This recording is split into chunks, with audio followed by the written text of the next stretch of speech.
Kembalinya Roman Reigns ke SmackDown sekali lagi menggebarkan dunia gulat.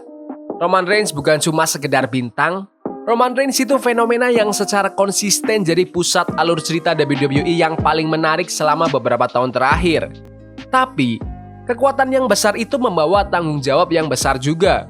Dan WWE harus menavigasi babak selanjutnya dari karir Roman Reigns ini dengan presisi dan hati-hati.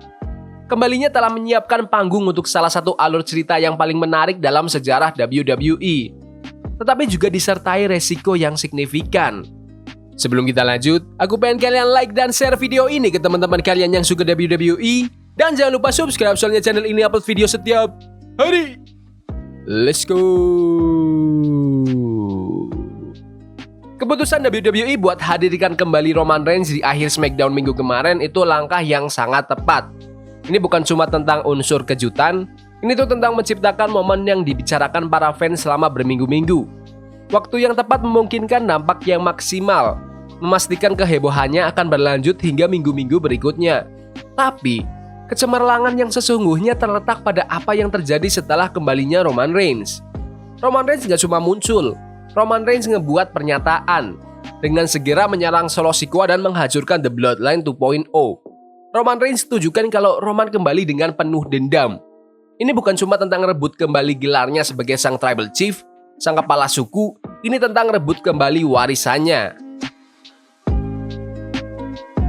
Di dunia gulat profesional, waktu adalah segalanya dan WWE berhasil biarkan Roman Reigns dan Solo Sikoa terlibat dalam konfrontasi fisik langsung dari awal.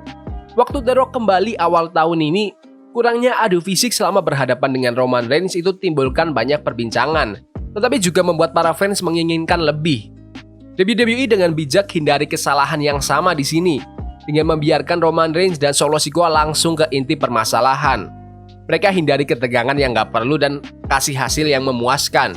Buat para fans ingin tahu babak selanjutnya dalam kisah ini. Keputusan untuk membuat Roman Reigns kalahkan Tonga Loa dan Tama Tonga juga merupakan langkah yang cerdas. Keputusan itu nggak cuma jadikan Roman Reigns sebagai kekuatan yang dominan, tetapi juga menjadi pengingat akan kekuatan fisiknya. Absennya Jake Fatu karena cedera, meskipun disayangkan, akhirnya menguntungkan WWE dengan menunda 1-1 antara Fatu dan Reigns. WWE ciptakan rasa antisipasi yang membuat konfrontasi mereka pada akhirnya akan lebih berdampak. Reputasi Jake Fatu sebagai salah satu bintang terbesar dalam bisnis ini itu menambah lapisan intrik. Membuat para fans bertanya-tanya apakah Roman Reigns akhirnya akan bertemu dengan lawan yang brutal itu.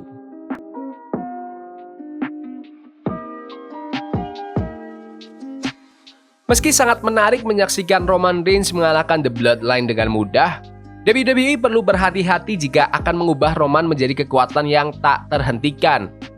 Ada garis tipis antara menjadi dominan dan tak terkalahkan, dan WWE harus memastikan bahwa Roman tidak melewatinya. Perbandingan dengan penampilan Sting di WCW adalah contoh sempurna tentang apa yang bisa salah.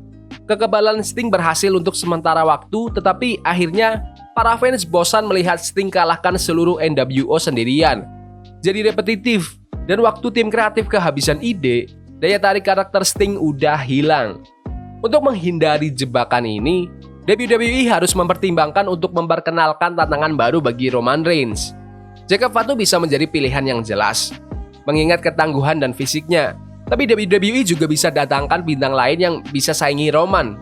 Gagasan untuk menghadirkan kembali The Rock sebagai karakter final boss itu menarik, karena akan menambah lapisan lain di alur cerita dan membuat Roman Reigns tetap fresh di mata WWE Universe. Para fans sudah menunjukkan di masa lalu bahwa mereka bisa cepat marah ke karakter yang menjadi terlalu dominan, seperti John Cena atau The Big Dog Roman Reigns. Jadi sangat penting bagi WWE untuk menjaga alur cerita Roman Reigns tetap menarik dan tidak terduga.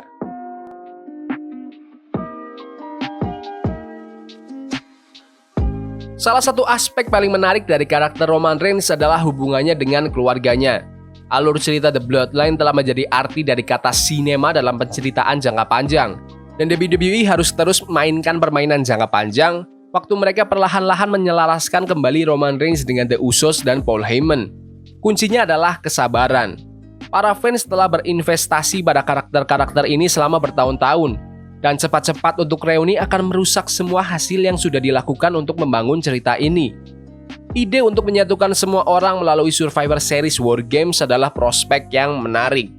Tetapi penting bagi WWE untuk meluncurkannya secara bertahap. Membawa kembali Paul Heyman sebagai The Wise Man mungkin bisa jadi langkah yang pertama. Kembalinya Paul Heyman akan menjadi sinyal bahwa Roman Reigns tidak hanya kembali, tapi Roman Reigns kembali dengan sebuah rencana. Dari sana, WWE dapat perlahan-lahan memperkenalkan kembali Jey Uso, mungkin dengan mengatur pertukaran yang bisa membawanya kembali ke SmackDown. Begitu Jey kembali, Jimmy pasti akan menyusul. Pendekatan yang lambat ini akan membuat para fans tetap terlibat dan menciptakan rasa antisipasi saat mereka menunggu The Bloodline yang original bersatu kembali sepenuhnya.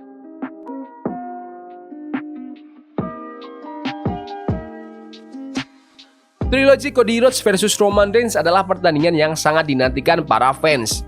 Tetapi sekarang bukan saatnya. Meskipun WWE mungkin menggoda untuk melibatkan kedua mega bintang ini dalam perseteruan, WWE harus menahan diri. Baik Roman maupun Cody, mereka memiliki pertarungan mereka sendiri untuk diperjuangkan. Dan mempertemukan mereka terlalu cepat itu akan melemahkan dampak pertarungan mereka yang berikutnya. WWE harus fokus untuk membiarkan Roman Reigns mengatasi masalah keluarganya terlebih dahulu. Alur cerita The Bloodline itu kaya akan potensi dan juga tidak perlu terburu-buru. Setelah Roman memantapkan dirinya kembali sebagai sang Tribal Chief dan memperkuat persona babyface-nya, maka WWE bisa mulai membangun kembali pertandingannya dengan Cody. Pada saat keduanya akhirnya bentrok, taruhannya akan lebih tinggi dan pertandingan akan terasa lebih penting. Ketika waktunya tiba bagi Roman Reigns dan Cody Rhodes untuk berhadapan, WWE harus memperhatikan bagaimana mereka memposisikan Roman. Roman tidak perlu menjadi seorang heel yang hebat. Itu dapat menambah dinamika yang menarik dalam perseteruan tersebut. Pendekatan ini akan memungkinkan WWE untuk menjaga Roman Reigns tetap fresh dan gak terduga, memastikan bahwa para fans akan tetap tertarik pada karakternya. Roman Reigns adalah bintang yang muncul sekali dalam satu generasi dan WWE telah melakukan pekerjaan yang luar biasa dalam membangunnya sebagai pusat dari program mereka. Kembalinya Roman Reigns ke SmackDown adalah contoh sempurna tentang cara menciptakan momen yang beresonansi dengan para fans. Namun seiring dengan kemajuan WWE, mereka harus berhati-hati untuk tidak menyia-nyiakan momentum yang telah mereka bangun.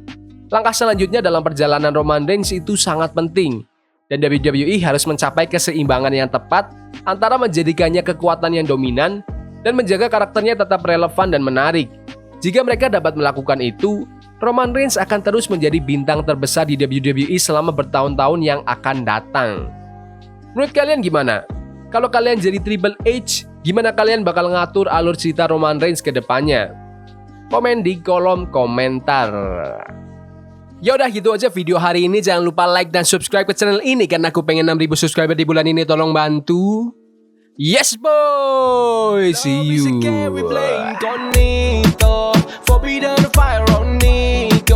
Burning for love we can hold.